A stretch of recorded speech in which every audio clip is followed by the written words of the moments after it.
खेळातून राजकारण करणं ही आमची संस्कृती नाही। आम्ही कागदी वाघ नाही तर ओरिजिनल वाघ आहोत। एकच डरकाळी फोडू तेव्हा कळेल। आमदार महेंद्र शेठ दळवी यांचा विरोधकांना इशारा। आमचे पाय जमिनीवर आहेत। हवेत असणाऱ्यांना जनतेने जमिनीवर आणलंय। आमदार भरत शेठ गोगावले यांचा विरोधकांना टोला। दमदार आमदार premier league day night over arm cricket स्पर्धेचं शानदार उद्घाटन। मी खेळाडू वृत्तीचा आहे। मला लहानपणापासून खेळ आवडतात। क्रिकेट, कबड्डी यासारख्या खेळांना प्रोत्साहन देणं गरजेचं आहे। यामुळेच आम्ही अशा खेळाच्या कार्यक्रमांचं आयोजन करत असतो। केवळ निवडणुका डोळ्यासमोर ठेवून खेळाचं आयोजन आम्ही करत नाही आणि कधी करणार नाही। खेळातून राजकारण करणं ही आमची संस्कृती नाही। तसेच आम्ही कागदी वाघ नाही तर ओरिजिनल वाघ आहोत। एकच डरकाळी फोडू तेव्हा समजेल असा इशारा आमदार महेंद्र शेठ दळवी यांनी विरोधकांना यावेळी बोलताना दिला।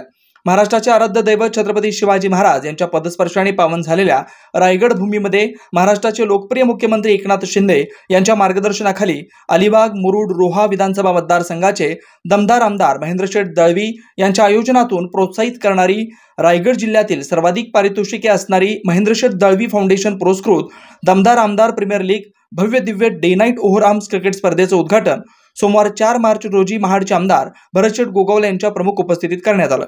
या प्रसंगी अलिबागचे आमदार महेंद्र शेठ दळवी, मानसीताई दळवी, उद्योजक तलवार शेठ, संपर्क प्रमुख प्रकाश देसाई, जिल्हा प्रमुख राजाभाई केनी, तालुका प्रमुख अनंत गोंधळी, विजयभाऊ कवळे, इंडियन आयडॉल उपविजेत्या श्वेता दांडेकर आदी मान्यवर पदाधिकारी तसेच मोठ्या संख्येने कार्यकर्ते, क्रिकेट प्रेमी उपस्थित होते।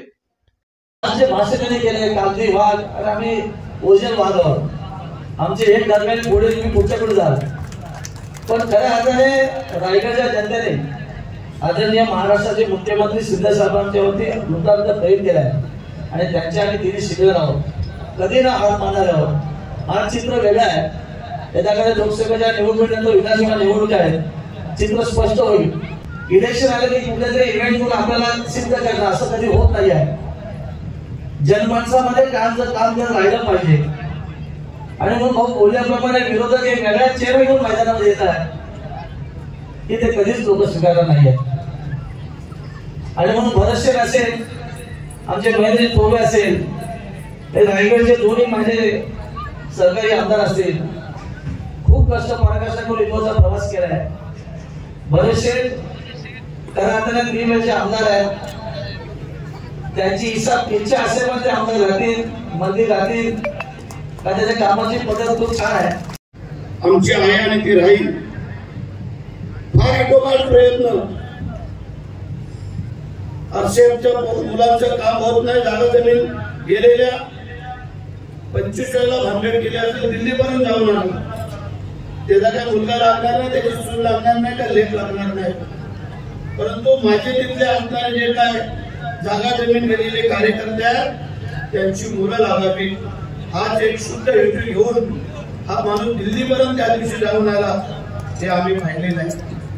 मंडळी, लोकांनी जे काही निवडून दिलेलं आहे ते चुकीचं निवडून दिलेलं नाही आहे, ते पण लक्षात ठेवणं गरजेचं आहे। विरोधक कोण काय बोलतील आणि काय नाही बोलतील त्याच्यापेक्षा मी समाधानी या गोष्टीचा आहे विरोधकांनी आमच्यावर टीका करावी।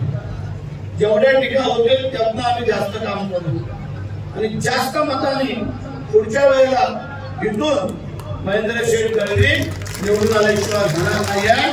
आज सोमवारी शंकराचा वार आहे, मला शब्द म्हणजे आम्हाला पण लोकांनी 1 वेळा दिला, 2 वेळा दिला, 3 वेळा दिला। लोकांना काही वेळ लागलाय का एका माणसाला सलग 3 वेळा निवडून द्यायला? मग काही सांगितलं ती वस्तुस्थिती आहे। सकाळी 8 वाजल्यापासून आमचं दुकान चालू होतं, ते रात्री 2 वाजेपर्यंत आमचं दुकान चालू असतं। घरी वादवाद होतात, तिथं मानसिकताईंचं तिथं होतं, तिथं सुष्मता आणि माग त्याचं कारण काय? फक्त वेळेत जेवण करा, वेळेत झोपा आणि लोकांना सामोरं जा, पण ते आम्हाला शक्य होत नाही आहे। मुख्यमंत्री असून त्याला शक्य होत नाहीये तर आम्हाला काय शक्य होणार? आणि म्हणून आम्ही अभिमानाने सांगायला लोकांना, आम्ही तर सगळे भाग्यवंत आहोत, पण सगळ्यामध्ये मी भाग्यवंत आहे। 288 आमदारांमध्ये भरत शेठ हा भाग्यवंत आमदार आहे तुमच्या सगळ्यांचा। त्याचं कारण रायगडच्या राजधानीच्या पायथ्याला राहणाऱ्या शिवाजी महाराजांचा एक मावळा स्वामी समर्थ रामदास स्वामीने जो दासगत ग्रंथ लिहिला ती शुद्ध गळा भरत शेठच्या मतदारसंघामध्ये उद्या पुण्यतिथी होणार आहे त्या तळागाळातून आलेला एक सर्वसामान्य कार्यकर्ता जगाला पुढे येतो, त्याचा नेता होतो आणि मग त्याच नेत्याचा महेंद्रशेठ दळवी होतो आणि महेंद्रशेठ दळवीच्या रूपानं सर्वांच्या तोंडात त्याचं नाव सर्वाभिमुख होतं. इथल्या मातीचा ढेकूळ पाण्यात टाकायचं तवाला उमटे येतो इतिहासाचा. वेळ लागल्याशिवाय इतिहास घडत नाही, वेळीच माणसं इतिहास घडवतो. 18 तास कार्यालयामध्ये बसून लोकांची कामं करणारा आमदार, 18 तास लोकांची बांधिलकी जपणारा आमदार, महाराष्ट्रामध्ये हाताच्या बोटावर पोचणारे आमदार असतील जे खऱ्या अर्थानं लोकांनी माझ्यावर जबाबदारी दिलेली आहे. ज्या मातीत माझी नाळ पुरलेली आहे त्या मातीचं मी काहीतरी देण्याकडे लागतो, त्याला फेडायचं मी फेडणार आहे ही भूमिका करून सतत सातत्याने काम करत राहणारा माणूस. आणि तुमच्या कार्य तुम्ही पाहत आहात विस्टा न्यूज मराठी.